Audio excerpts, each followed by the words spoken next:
अस्सलाम वालेकुम, सुप्रभात बच्चों। कक्षा 10 से वैसे ऑनलाइन जूम क्लासेस पर तो हमने ये पाठ एक भाग में चलाया ही है, और जो बच्चे शायद ऑनलाइन क्लास में हिस्सा नहीं ले पाए उनसे अलग से सुविधा के लिए ये यूट्यूब पर वीडियो रखने जा रहा हूँ। पाठ संचय में से तीसरा और आखिरी स्पर्श में सारे चैप्टर जितने 10 के सिलेबस में है वो चला दिए गए हैं। संचय में से आखिरी ये चैप्टर है टोपी शुक्ला। अब मैंने एक और गुजारिश की सारे बच्चों से कि जूम क्लासेस पर प्रेजेंट रहे, ताकि लाइव आपको जो सुनने को जो समझने को मिलेगा हर एक विषय के लिए, वैसे हिंदी के लिए नहीं कह रहा हूँ, हर एक विषय के लिए हर एक स्टूडेंट समय निकालकर टाइम टेबल के हिसाब से प्रेजेंट रहे, और उसके बाद भी जो सब्जेक्ट टीचर ये वीडियो यूट्यूब पर रख रहे हैं वो भी देखें, ताकि दोनों तरफ से आप स्टडी कर पाए। अब मैं इस पार्ट पे आता हूं, टोपी शुक्ला। टोपी शुक्ला पहले तो आपको ऐसा लगेगा कि पाठ दोस्ती पर है, दो दोस्तों की कहानी है, पर ये पाठ सिर्फ दोस्ती पर न होगा, सिर्फ दोस्ती पर नहीं है। इस पाठ में बहुत सारी भावनाएं लेखक प्रस्तुत करना चाहते हैं। इसके लेखक है डॉक्टर राही मासूम रजा। डॉक्टर राही मासूम रजा आपने महाभारत सीरियल टीवी पर देखी होगी, पूरी ना देखी होगी पर सुना होगा, तो उसके पटकथा, संवाद, ये सारे लेखन डॉक्टर राही मासूम रजा ने किया है, और उसके द्वारा उन्हें बहुत सारी प्रसिद्धि मिली है। उन्होंने उर्दू में अलीगढ़ मुस्लिम यूनिवर्सिटी से पीएचडी किया है, प्राथमिक शिक्षा अपने गांव में ली है। तो डॉक्टर राही मासूम रजा ने हिंदी में और उर्दू में दोनों में साहित्यिक उपन्यास लिखे हैं, और अलीगढ़ मुस्लिम यूनिवर्सिटी में उर्दू में पीएचडी करने के बाद कई साल तक वहाँ वो अध्यापन कार्य करवाते रहे, और उसके बाद वो मुंबई आ गए फिल्म नगरी में। वहाँ उन्होंने कई पिक्चरों में संवाद लिखे, पटकथा लिखी, स्टोरी लिखी, और कई गीत भी लिखे, तो उनका बहुत नाम है। अब इस कहानी टोपी शुक्ला में से एक अंश लिया गया है, तो ये टोपी शुक्ला एक कैरेक्टर है, और इस कैरेक्टर को पूरा समझने के लिए आपको उसके दोस्त इप्पन को समझना पड़ेगा। तो ये दो दोस्तों की तो कहानी है ही, उपन्यास में दो दोस्त कैसे होते हैं, दोस्ती कितने मायने रखती है वो तो महत्वपूर्ण है, पर पारिवारिक संबंध कितने मायने रखते हैं वो भी दिखाता है। क्या आप अगर किसी से प्यार से बात करते हैं, प्यार से रहते हैं, तो उसका प्रभाव दूसरों पर कितना पड़ता है वो दिखाया है। और पाठ का मर्म ये है, जो पाठ जिसके आसपास घूम रहा है टोपी शुक्ला, एक बच्चा जब अपने घर में ही अकेलापन महसूस करता है, तो उस अकेलेपन की भरपाई करने के लिए वो प्रेम बाहर ढूंढता है, वो दूसरे से चाहता है कि जो अकेलापन वो घर में महसूस करता है, जो अपनेपन का अभाव है, वो दूसरा उसे दे। तो यही है। तो कई बार ये आपको ये पाठ पढ़ने के बाद ये ना महसूस हो कि मेरे माता पिता, भाई बहन मेरे भी ज्यादा ध्यान नहीं दे रहे हैं, मैं भी अकेला हूँ, ऐसी नेगेटिव थॉट मत लाइएगा। ये तो सिर्फ एक पाठ है, जो आपके आसपास जो घटनाएं घटित हो रही है, आपका मनोविज्ञान जो आप समझ रहे हो, सोच रहे हो, उस पर है। अब एक बार मैं आपको वीडियो के जरिए इसकी छोटी सी स्टोरी सुनाना चाहता हूँ। बाद में मैं चाहूंगा कि आपको विस्तार से और हो सके उतना संक्षिप्त में स्टोरी, उसके कैरेक्टर दिखाऊं।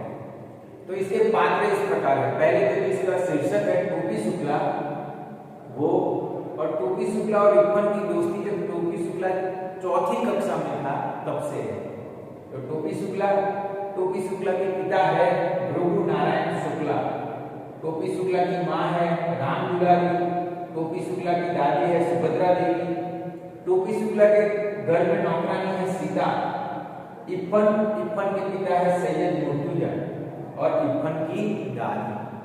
तो ये टोपी शुक्ला, इप्पन के पिता, टोपी शुक्ला के पिता, टोपी शुक्ला की दादी और इप्पन की दादी, इसके आसपास ये कहानी घटित कर रही है। कि जो टोपी शुक्ला को प्रेम अपने घर में नहीं मिला, वो इफ्फन के साथ दोस्ती करने पर इफ्फन से मिला, इफ्फन की दादी से मिला, और इफ्फन की दादी और इफ्फन चले जाते हैं वो शहर छोड़कर।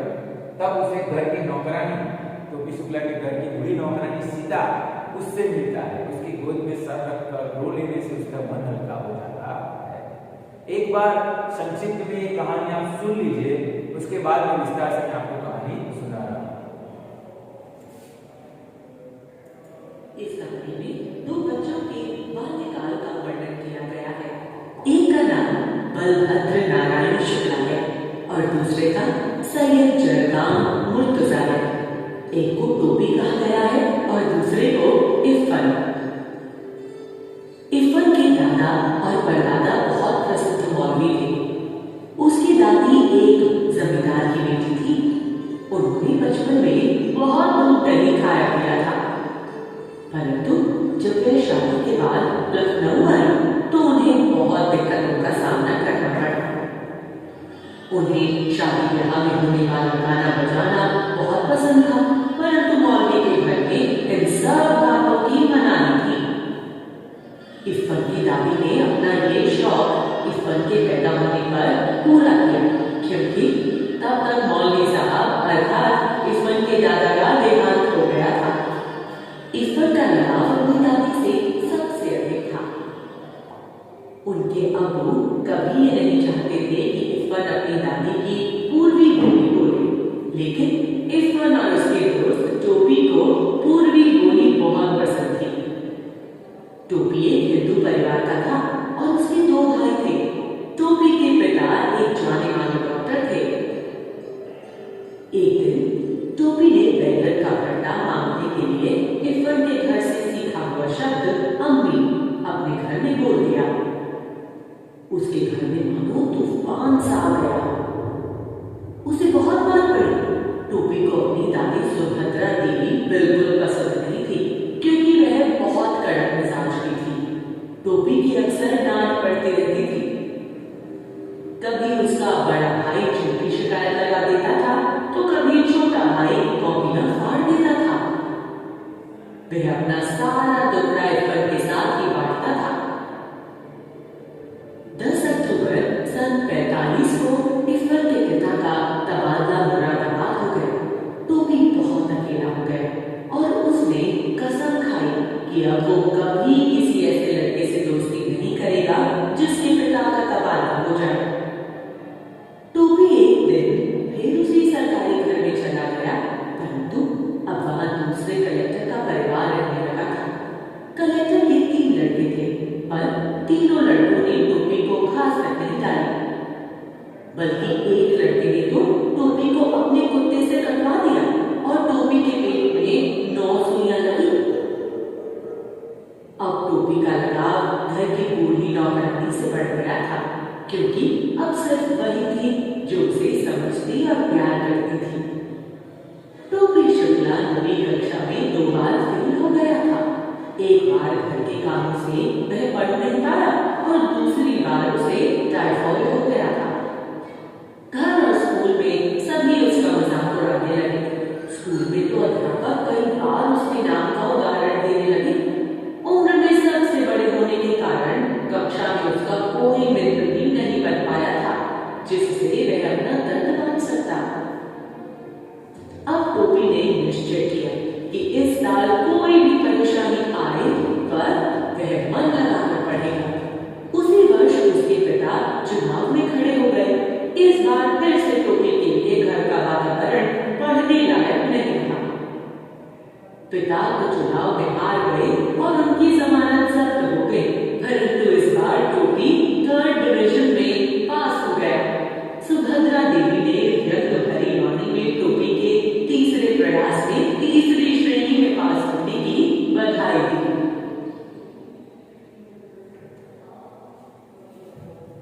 तो आपने संक्षिप्त में स्टोरी सुनी चित्रों के साथ। मैं आपको पूरी स्टोरी सुना देता हूँ, थोड़ा ध्यान से सुनिएगा।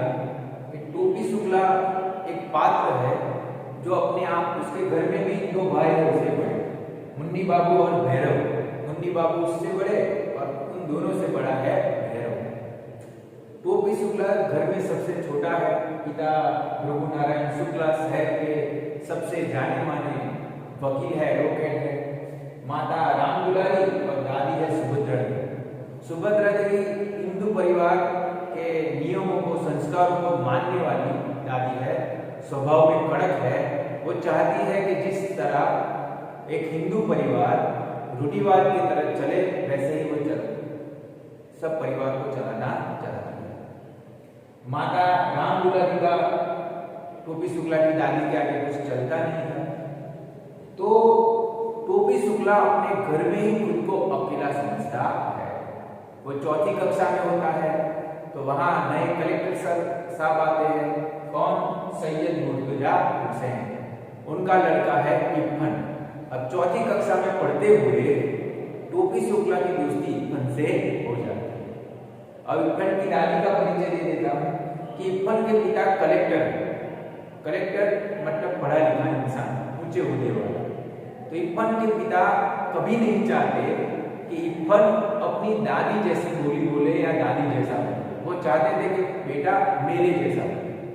अब इब्बन की दादी पूर्व की रहने वाली है और ये कहानी आजादी से पहले की है, 1945 से पहले की। तब पश्चिम पाकिस्तान या बांग्लादेश, पाकिस्तान या बांग्लादेश ऐसा अस्तित्व नहीं था, सिर्फ भारत। तो वो पूर्व बांग्लादेश बंगाल की तरफ से आई थी, पूर्व से। कहाँ शादी करके? इब्बन के दादा के साथ लखनऊ। इब्बन के दादा और परदादा मौलवी थे। अब इब्बन की दादी जमींदार परिवार से थी, खाने पीने में सूखी थी, लखनऊ में जो नाच गान होता था वो भी मौज से देखती थी। अब ऐसे परिवार में से आने के बाद 9 या 10 साल की उम्र में उनकी शादी हो गई और लखनऊ आ गई। अब मौलाना परिवार में आने के बाद धार्मिकता को ध्यान में रखकर ये सारी चीजें उससे दूर हो गई, नाच गाना, गीत संगीत। और जो वो वहाँ जमींदार परिवार में बहुत ज्यादा खान पान होता था, वो भी यहाँ रहने लगा। लखनऊ की बोली बहुत तहजीबी बोली है, पर इब्बन की दादी वही अपनी पूरी बोली ही प्रयोग में लेती। इब्बन के दादा बहुत कड़क स्वभाव के थे, तो वो अपने शौक पूरे नहीं कर पा रही। जब इब्बन का जन्म होता है तब तक दादा इब्बन के गुजर चुके होते हैं, तो वो वहां नाच गान का शौक पूरा कर देते हैं। तो एक तरफ भृगु नारायण मिश्र का टोपी शुक्ला का हिंदू परिवार है जो अपने रिवाजों के हिसाब से चलता है, तो दूसरी तरफ एक मुस्लिम परिवार है सैयद मुर्तजा हुसैन इब्बन का, जो अपने रीति रिवाजों के हिसाब से चलता है। टोपी शुक्ला का परिवार मुस्लिम परिवार का छुआ नहीं खाते और मुस्लिम परिवार, इब्बन का परिवार टोपी शुक्ला का छुआ नहीं खाते। अपनी अपनी रूढ़ियों में दोनों चुस्त हैं। और इन दोनों के दौरान, इन रूढ़िवादी परिवारों के दौरान दोनों की दोस्ती इतनी गाढ़ हो जाती है कि टोपी शुक्ला अपने सारे दुख दर्द खुशी सब इब्बन के साथ बांटने लगते हैं। टोपी शुक्ला कलेक्टर भवन जो हाउस होता है उसमें जाते हैं। इब्बन की दादी बहुत प्रेम से रहती है, जैसे इब्बन को रखती है वैसे टोपी शुक्ला से प्रेम से बर्ताव करती है। टोपी शुक्ला इब्बन की दादी से बहुत प्रेम करता है और इब्बन की दादी भी टोपी शुक्ला से बहुत प्रेम करती है। तो टोपी शुक्ला का जो प्रेम अपनी दादी से नहीं मिला वो उसे इब्बन की दादी से मिल जाता है। तो वो इब्बन की दादी के साथ रहते रहते वो भी पूरी बोली बोलने लगता है थोड़ी बहुत। तो एक बार परिवार खा रहा होता है, वहां उससे टोपी शुक्ला से माँ या मम्मी की जगह मम्मी शब्द निकल जाता है। तो दादी एकदम गुस्सा हो जाती है, सुभद्रा देवी के ऐसी बोली कहाँ से तुम सीख कर लाया? क्योंकि मैंने इब्बन की दादी से सीखा है। तब टोपी शुक्ला को बहुत मार पड़ती है। उसकी माँ राम दुलारी भी अपने पति और सास के दबाव में आकर उसे हैरान करती है, अरे डांटती है, दोनों भाई उसे परेशान करते हैं। तो इस माहौल में वो उब जाता है और ज्यादा वो किसके साथ रहना चाहता है? इब्बन के साथ और इब्बन की दादी के साथ। तो इस दौरान 10 अक्टूबर 1945 का समय दिखाया कि उस दिन टोपी शुक्ला के जीवन का सबसे आघातजनक दिन था, क्योंकि कलेक्टर साहब उस दिन तबादला होने पर वो शहर छोड़कर कहीं और चले जाते हैं तो टोपी शुक्ला इप्पन की दादी उससे दूर होने वाले होते हैं। कई बार तो टोपी शुक्ला इप्पन को कहते हैं कि हम दादी की अदला बदली कर देते हैं कि तेरी दादी मुझे मिल जाए। और ऐसे में एक छोटी सी बात बताई है कि पहले कैसे रूढ़िवादी लोग थे।